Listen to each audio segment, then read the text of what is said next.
Rasio keuangan atau finansial ratio adalah merupakan suatu alat analisis yang digunakan oleh perusahaan untuk menilai keuangan berdasarkan data perbandingan masing-masing.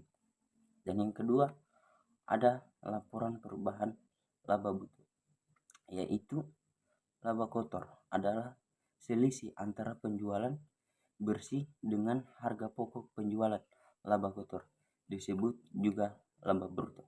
Dan yang ketiga, ada tentang hubungan biaya usaha dengan penjualan neto.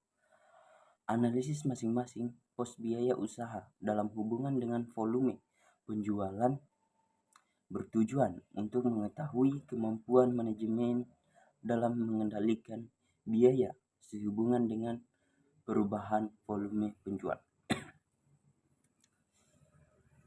Rasio masing-masing biaya usaha, biaya penjualan, biaya umum, dan biaya administrasi dengan penjualan neto menunjukkan presentasi dari penghasilan atau penjualan neto yang telah dipergunakan untuk menutup berbagai biaya usaha.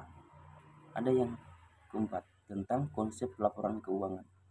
Konsep laporan keuangan merupakan suatu informasi yang menggambarkan kondisi keuangan suatu perusahaan dan lebih jauh. Informasi tersebut dapat dijadikan gambaran kinerja keuangan perusahaan yang bersangkutan. Dan yang kelima, ada tentang konsep laba. Apa sih konsep laba itu? Konsep laba adalah ukuran dari kinerja dari suatu badan usaha atau perusahaan diperoleh dari pendapatan diterima dikurangi biaya-biaya yang dikeluarkan badan usaha atau perusahaan, disebut baritwan. Dan yang keenam, menyangkut tentang faktor-faktor yang mempengaruhi laba kotor. Yang pertama, perubahan harga jual. Dan yang kedua, berubahnya jumlah kuantitas. Yang ketiga, berubahnya harga pokok. Keempat, ketujuh, pengertian titik impas. Titik impas adalah suatu kondisi bisnis di mana pelaku bisnis tidak memperoleh laba dan tidak menderita kerugian.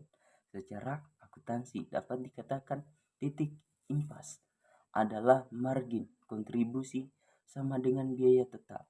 Dan yang ke-8 ada analisis kredit. Analisis kredit itu adalah semacam studi kelayakan atau perusahaan permohonan kredit penilaian. Kredit adalah suatu kegiatan pemeriksaan, penelitian, dan analisis terhadap kelengkapan, keabsahan, dan kelayakan berkas, surat data atau permohonan. Sekian, terima kasih.